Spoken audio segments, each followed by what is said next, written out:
नमस्कार साथियों, आज 30 अगस्त 2021 को चूँकि जन्माष्टमी का त्यौहार है और सभी राजनीतिक नेताओं की व्यस्तता है, बावजूद इसके क्रांतिपथ न्यूज़ और यूपी राजधानी न्यूज़ ने समय लिया है समाजवादी पार्टी के नेता और मोहनलालगंज के विधायक आदरणीय अमरीश सिंह पुष्कर जी से। हम चाहते हैं कि पुष्कर जी से कुछ समसामयिक विषयों पर चर्चा हो जाए। पुष्कर जी, अगर आपकी जानकारी में नहीं है तो हम आपकी जानकारी में डालना चाहते हैं कि जो उत्तर प्रदेश में पासी समाज के साथ अन्याय और अत्याचार हो रहा था, जिसके खिलाफ पूरा पासी समाज जीपीओ पे प्रदर्शन करना चाहता था, प्रदर्शन नहीं हो पाया। सरकार की तानाशाही कहें या कुछ भी कहें, इसके बावजूद हल्का फुल्का जो है कार्यक्रम हुआ, लेकिन पासी समाज अपनी राजनीतिक भागीदारी के लिए, अपने ऊपर होने वाले अन्याय और अत्याचार के लिए, मुखालफत करने के लिए एकजुट हो रहा है, आंदोलित हो रहा है। और अभी 21 अगस्त 2021 को दी ब्लू सफायर लॉन निकट महाराजा बिजली पासी किले पर पासी समाज के 25 संगठनों के पदाधिकारियों का, कार्यकर्ताओं का एक संयुक्त सम्मेलन हुआ।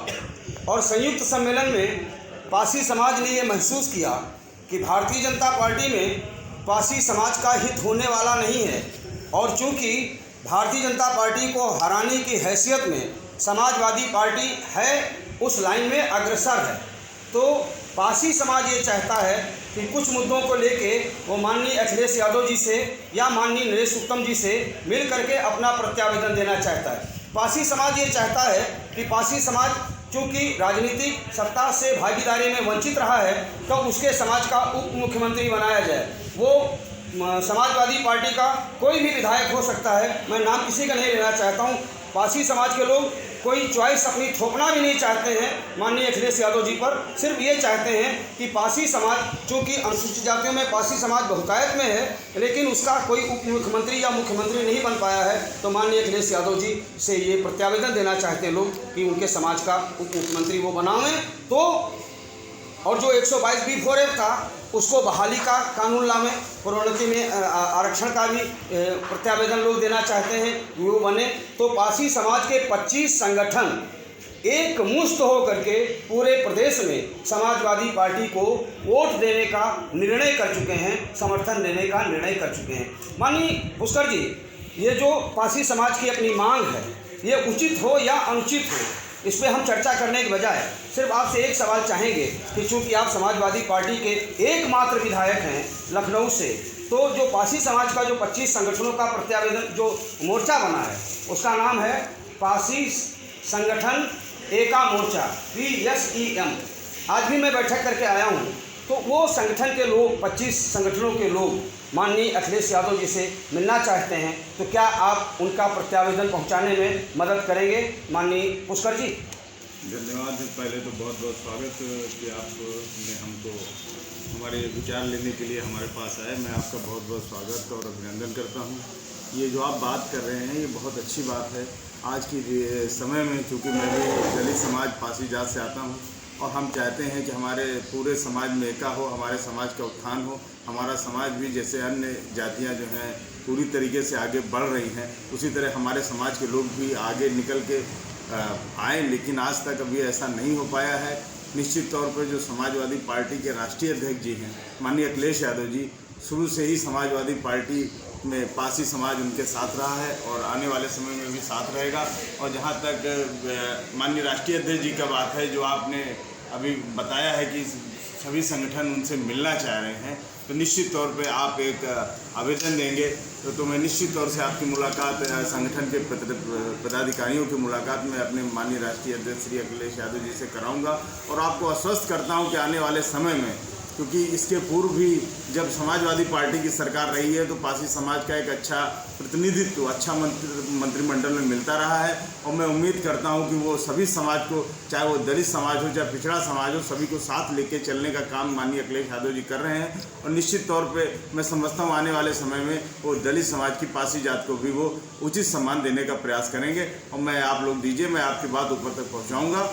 सवाल इसका नहीं है कि उप मुख्यमंत्री देने की बात अखिलेश यादव जी करेंगे या नहीं करेंगे, लेकिन सवाल ये है कि अमरीश पुष्कर जी कह रहे हैं कि ये प्रत्यावेदन हम दिलवाएंगे और जो है अखिलेश यादव जी से बात कराएंगे। और ये तो निर्णय होता है माननीय अखिलेश यादव जी का, राष्ट्रीय अध्यक्ष हैं, वो क्या निर्णय करते हैं, बात अच्छी है।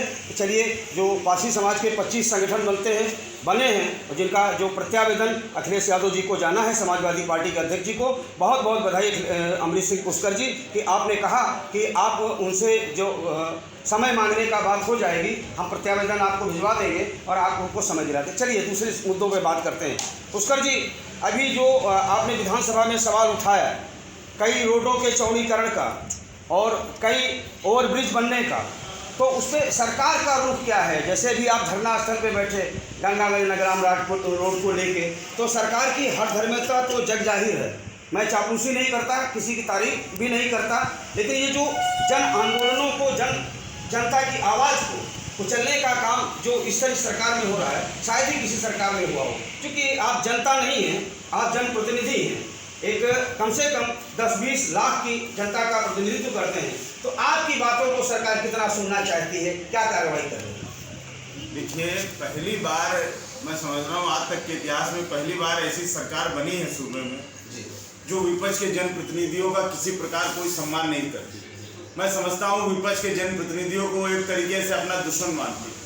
उनकी कही हुई कोई भी बात में विगत 4.5 साल से अपने क्षेत्र की समस्याओं के लिए सदन से लेकर सड़क तक संघर्ष कर रहा हूँ, लेकिन इस सरकार ने किसी प्रकार का कोई भी शुद्ध हमारे क्षेत्र की जर्जर सड़कें हो, चाहे लोगों के नलकूप की समस्या हो, जो भी समस्या मैंने उठाने का प्रयास किया है, सरकार ने कभी उसको गंभीरता से नहीं लिया। और आज की डेट में हमारी विधानसभा का विकास कार्य इस विगत 4.5 साल में बहुत कुछ पिछड़ चुका है। और मैं उम्मीद करता हूं कि ये जो सरकार चल रही है, ये संविधान विरोधी सरकार है, संविधान को ना मानने वाली सरकार। अच्छा पुष्कर जी, एक चर्चा आम है कि सरकार जो है लोकशाही से नहीं चल रही है, विधायकों के बल पर नहीं चल रही है। आप तो विपक्ष में है, चलिए अच्छी बात है। सत्ता पक्ष के लोग भी चीख के कह रहे हैं कि सरकार एक आदमी चला रहा है, मतलब यूपी की सरकार योगी जी चलाते हैं और केंद्र की सरकार मोदी जी चलाते हैं, विधायकों की कोई पूछ नहीं होती है। राकेश राठौर जी जो विधायक हैं सीतापुर से, उन्होंने तो खुलेआम कहा है, तो विधायकों की कोई ज़रूरत नहीं है, सांसदों की कोई ज़रूरत नहीं है, अकेले एक आदमी सरकार चला रहा है, क्या ये लोकशाही है?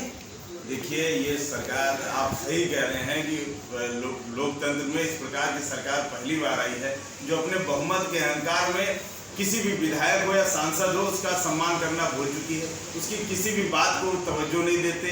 बहुमत का अहंकार इनके अंदर इतना भर चुका है कि वो किसी भी जनप्रतिनिधि को ज़्यादा महत्व नहीं देते, जो उनकी मर्जी होते वो करते हैं। क्योंकि तमाम सत्ताधारी दल के विधायक हमारे भी टच में है, वो भी बताते हैं हम भी अपने क्षेत्र के विकास के लिए योजना प्रस्तुत करते हैं, लेकिन सरकार कोई सुध लेने वाली नहीं है। और आज आपको बता दें कि 5 साल में लखनऊ में भी कोई विकास कार्य सरकार द्वारा नहीं किया गया। और हमारी विधानसभा जो कि जर्जर रोड, पूरी विधानसभा में चारों तरफ जर्जर रोड भरी हुई है, और एक भी रोड बनाने का काम सरकार द्वारा नहीं किया जा रहा है। सरकार पूरी तरीके से लोकतंत्र की हत्या करने पर उतार। विधायक जी, एक बड़ा अभी चर्चा में सवाल आ रहा है कि एक कोई जिला पंचायत चुनाव के दौरान एक भारतीय जनता पार्टी के नेता जो एसपी को थप्पड़ मारता है, अब आप ज़्यादा बेहतर जानते होंगे, और उसको भारतीय जनता पार्टी भारतीय जनता युवा मोर्चा का अध्यक्ष बनाती है, तो ये गुंडों की सरकार है, अपराधियों की सरकार है या जनता की सरकार है? देखिए, ये तो जो अब आप देख सकते हैं कि सरकार हम नहीं देख सकते। आप ये बराबर आज भी मैंने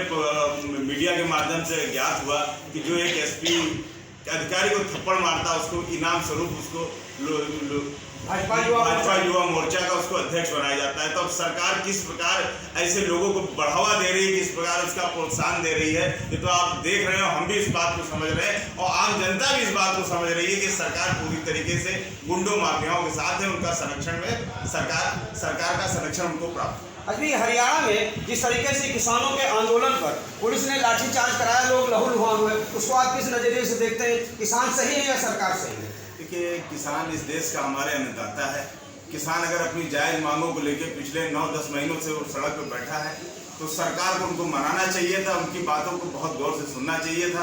लेकिन मैंने कहा ना कि सरकार इतने बहुमत के अहंकार में पूरी तरीके से चूर है कि आज किसानों, हमारे अन्नदाता के साथ जिस प्रकार का लाठीचार्ज व्यवहार किया गया, मैं उसकी जम के भर्त्सना करता हूं और उम्मीद करता हूं सरकार अपनी आंखें खोल लेगी। 2022 में यहाँ उत्तर प्रदेश से यही किसान इनको विदा करेंगे और 2024 में इस देश से मोदी जी और योगी जी दोनों गायब हो जाएंगे। पुष्कर जी, चूँकि आप वकील भी हैं और विधायक भी हैं, तो एक सवाल बड़ा खड़ा हो जाता है कि अगर सरकार तीनों कृषि कानूनों को वापस ले लेती है तो सरकार का कोई क्या नुकसान होने वाला है? देखिए, सरकार का कोई नुकसान नहीं है। वो तीनों किसान कानून वापस होने से किसानों का ही फायदा है, लेकिन सरकार का भी कोई नुकसान नहीं। सरकार का कोई नुकसान नहीं। सरकार का एक नुकसान है, सरकार का एक नुकसान है कि उन्होंने जो बड़े पूंजीपतियों के हाथ, जिसके हाथ में सरकार खेल रही है, उनको हित पहुंचाने के लिए इस प्रकार के कानून लाई है। सरकार उनसे कमिट कर चुकी है, उनके हित के लिए काम कर रही है, इसलिए इस काला कानून वापस नहीं ले रही है। कमिटमेंट है सरकार का पूंजीपतियों के साथ, इसीलिए नहीं वापस हो रहे हैं कृषि कानून। बहुत बहुत धन्यवाद अमरीश पुष्कर जी, विधायक समाजवादी पार्टी मोहल्ला लखनऊ।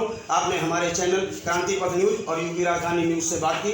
हम आपकी बात को पूरे समाज के सामने, जनता के सामने और सरकार के सामने ले जाने का काम करेंगे और जो पासी समाज के जो संगठन माननीय अखिलेश यादव जी से मिलकर अपनी बात रखना चाहते हैं, उन तक भी आपकी बात हम पहुँचाएँगे। और ये भी आपसे उम्मीद करेंगे कि अगर संगठन के लोग आते हैं तो आप उन्हें समय भी दिलाएंगे और माननीय अखिलेश यादव जी से बातचीत भी कराएंगे। बहुत बहुत धन्यवाद। जय हिंद।